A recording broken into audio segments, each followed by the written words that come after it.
Hi guys, मैं राजविंदर और आज हम बात करेंगे थॉट्स के बारे में। ओसीडी के जो थॉट्स है वो सबसे बड़ी जो प्रॉब्लम एरिया है वो सबसे बड़े थॉट्स ही होते हैं ओसीडी में। तो थॉट्स के बारे में जानने से पहले हम समझेंगे कि हमारे ब्रेन जो है हमारा ब्रेन वो थॉट को कैसे प्रोसेस करता है। हमारा जो ब्रेन है वो दो तरह के थॉट्स देता है और इस कॉन्सेप्ट को समझने के लिए मैं रेफर कर रहा हूँ नोबेल प्राइज विनर डैनियल कानेमैन की book thinking fast and slow. तो उसमें उन्होंने बताया है डैनियल कानेमैन जी ने कि हमारे दो तरह के जो सिस्टम होते हैं थॉट सिस्टम। एक होता है सिस्टम वन जो हमें ऑटोमेटिक थॉट्स आते हैं, जैसे आप बैठे हुए और आपको कुछ ना कुछ ऑटोमेटिकली थॉट आते रहेंगे, ठीक है, वो हो गए सिस्टम वन थॉट्स। और एक है सिस्टम टू थॉट्स जो आप खुद कॉन्शियसली खुद आप अपना दिमाग लगा के सोचते हो। फॉर एग्जाम्पल अगर मैं आपको बोलूँ कि 1344 इंटू 678 कितना होता है, तो आपको जो भी आप अभी काम कर रहे हो उसको छोड़ के आप कैलकुलेट करने लगेंगे, राइट। कॉपी किताब लेके या मन में अगर कर सकते हो तो वो आप करने लगोगे। तो ये फर्क है। जो हमें जो ओसीडी में जो प्रॉब्लम है वो ये होता है कि जो हमारे सिस्टम वन थॉट्स है वो हमें बिल्कुल जो ओसीडी वाले एंजाइटी वाले थॉट्स आने लगते हैं। और जो कंपल्शन है, जो हम कंपल्शन करते हैं वो kind of system to thinking है, क्योंकि हम कॉन्शियसली कि अगर अरे यार मुझे एंशियस थॉट आ रहे हैं, मुझे कुछ करना चाहिए। फॉर एग्जांपल मेंटल कंपल्शन होता है कि 1 to 20 गिनने लगते हैं, या वो रैशनलाइज करने लगते हैं चीज़ों को, लॉजिकल थिंकिंग करने लगते हैं, अपने थॉट्स के अगेंस्ट थॉट्स के खिलाफ लॉजिक यूज करने लगते हैं। वो एक तरह का सिस्टम टू थिंकिंग हो जाता है।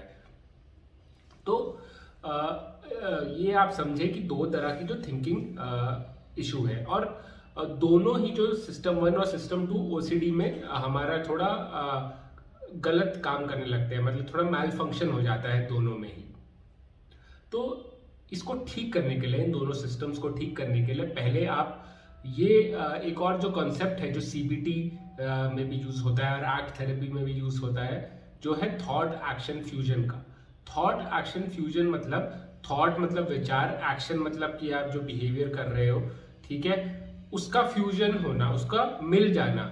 आपको ये लगता है कि अगर मैं कुछ विचार सोचूंगा तो वो इट इज इक्वल टू कि मैंने वो एक्शन कर लिया। फॉर एग्जाम्पल जो हार्म ओसीडी में लोगों को थॉट आता है कि मैंने अपने ब्रदर को चाकू मार दिया, तो वो उनकी बॉडी और वो खुद भी ऐसा बिहेव करने लगते हैं कि उन्होंने असली में वो चाकू मार दिया, ठीक है। या तो फॉर एग्जाम्पल कोई थॉट आता है कि मेरी फैमिली का एक्सीडेंट हो जाए, तो वो असली में इतने एंशियस और इतने घबरा जाते हैं जैसे कि असली में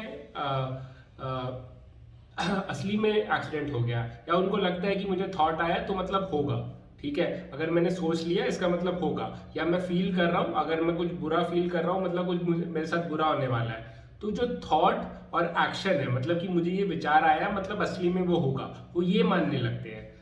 पर ऐसा नहीं है। जैसे कि फॉर एग्जाम्पल अगर मैं कितना भी सोचूं कि ये मेरा फोन है, वो खुद से हवा में उड़ने लग जाए, खुद से हवा में उड़ने लग जाए, और मैं बैठ के इधर सोचूं,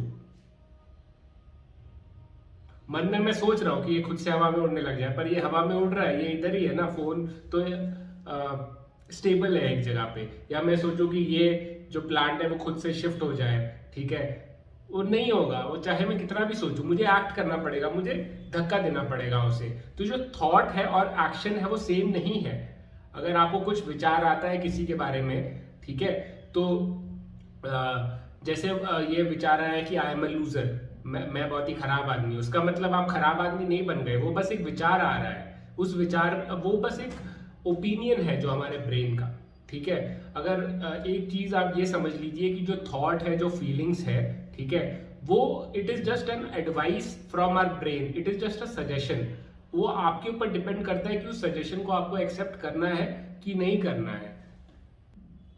इस कॉन्सेप्ट को अगर आपको ठीक से और समझना है तो आप सूजन डेविड की इमोशनल एजिलिटी बुक भी पढ़ सकते हैं, ठीक है। उसमें ये यही बताती है कि जो हर कोई जो थॉट है या जो इमोशन है वो कोई कमांड नहीं है, कोई ऑर्डर नहीं है। कि अगर कोई थॉट आया कि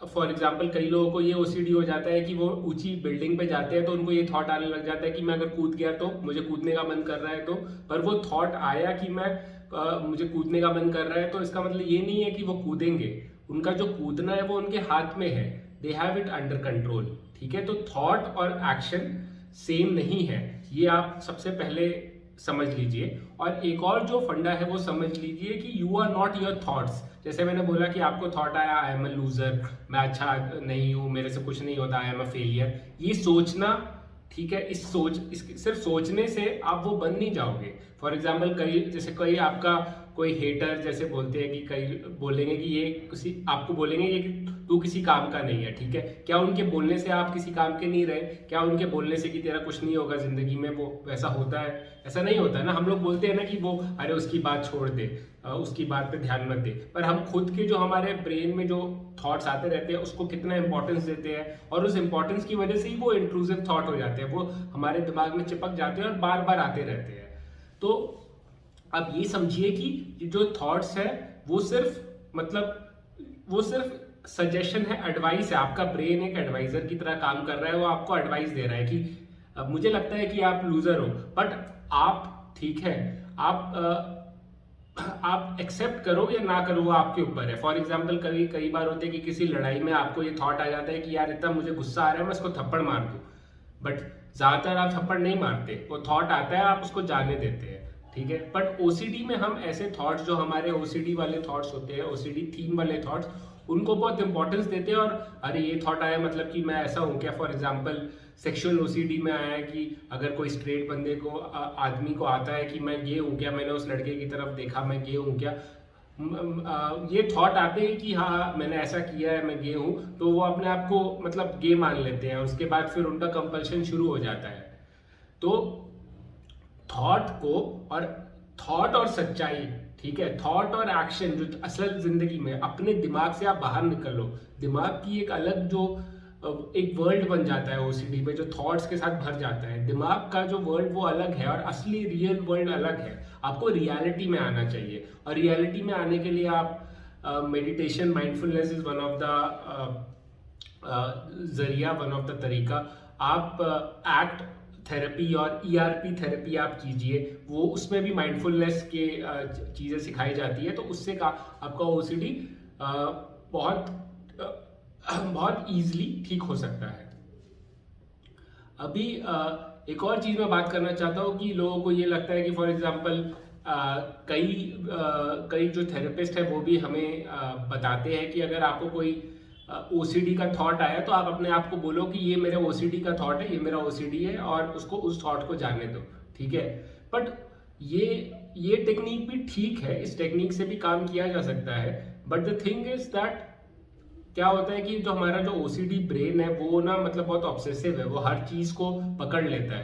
तो क्या होता है कि लोग अगर ये टेक्निक यूज करते हैं तो वो है ना हर थॉट को, क्या ये ओसीडी थॉट है, ये ओसीडी थॉट है कि नहीं, ये पहले तो था ओसीडी थॉट, अभी भी है कि ओसीडी थॉट, ये उस साइकिल में फंस जाते हैं। ठीक है, तो what I will say is कि आप ये जो मेन जो गोल्डन रूल है ये समझो कि अगर कोई भी थॉट आपको आता है और वो थॉट अगर एंजाइटी क्रिएट कर रहा है और उस एंजाइटी की वजह से आपको कंपल्शन, ठीक है, आप कंपल्शन कर रहे हो, तो जैसे ही आप कंपल्शन कर रहे हो आप अपने आप को पकड़ो, अरे मैं कंपल्शन कर रहा हूं, मुझे वापस नहीं फंसना, और आप जो आप काम कर रहे हो अभी, ठीक है, उस पर आप वापस ध्यान लगा लो, आप कंपल्शन मत करो।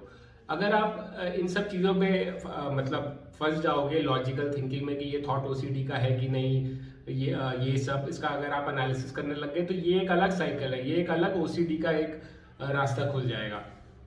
ठीक है, तो आपको इनसे बचना है। एक और चीज है जो लोग जिसमें फंस जाते हैं, इसकी लोगों को लगता है कि लोग वेट करते रहते हैं कि अगर मेरे ओसीडी वाले थॉट तो नहीं आ जाएंगे, मेरे ओसीडी वाले थॉट आ गए तो, अगर मेरे ओसीडी वाले जब थॉट आ जाएंगे अभी तो मैं ठीक हूँ, बट मेरे ओसीडी वाले थॉट आ जाएंगे तो मैं क्या करूंगा या करूंगी। ठीक है, तो आप ये भी जो एक थॉट है ना वो भी हमारे ऑब्सेशन बन जाते हैं। उस ऑब्सेशन का कंपल्शन क्या है, उस ऑब्सेशन की वजह से आपको एंजाइटी होती है, और उसका कंपल्शन क्या है कि आप ये चेक करने लग जाते हो। ठीक है, कि चेकिंग वाला कंपल्शन हो जाता है कि मुझे थॉट आ रहे हैं कि नहीं, मुझे थॉट आ रहे हैं कि नहीं, तो ये भी एक चेकिंग कंपल्शन, ये भी एक ओसीडी हो जाता है, चेकिंग वाला ओसीडी। ठीक है, चेकिंग कंपल्शन वाला। एक पॉइंट अगर आप इस वीडियो से सीखना चाहते हो तो ये सीखिए कि कोई भी थॉट जो आपको एंजाइटी क्रिएट करे और उस एंजाइटी को कम करने के लिए अगर आप कंपल्शन कर रहे हो तो वो ओसीडी साइकिल है। आप अपने कंपल्शन को मत कीजिए। आप हर थॉट को ये बैठ के मत चेक करिए कि ये ओसीडी थॉट है कि मेरा थॉट है, ओसीडी थॉट है कि मेरा थॉट है। ये एक अलग, एक खुद का एक ओसीडी है, ठीक है। तो इसके लिए जैसे मैंने पहले भी कहा था कि सीबीटी जो है, लॉजिकल जो ये सब थेरेपीज होती है जो लॉजिकल थिंकिंग के लिए जो सिखाती है, वो काम नहीं करती है ओसीडी में। तो आप एक्ट थेरेपी या ईआरपी थेरेपी करिए। और मेरी आप वीडियोस देख सकते हैं इन दोनों थेरेपीज पे, या और भी वीडियोस हैं यूट्यूब पे। और thank you for watching my video. And आपको कुछ भी अगर डाउट हो आप मुझे कमेंट करिए, और मैं तुरंत ही जितना भी मैं जल्दी कर सकता हूँ रिप्लाई, मैं ज़रूर रिप्लाई करूँगा। और आप जो जिस तरह की वीडियोस बोलेंगे कि जिस जो आपको क्वेश्चंस आ रहे हैं ओसीडी के बारे में, आप मुझसे पूछिए, ठीक है। और मैं उस पर ज़रूर वीडियो बनाऊँगा। And thank you for watching and keep fighting.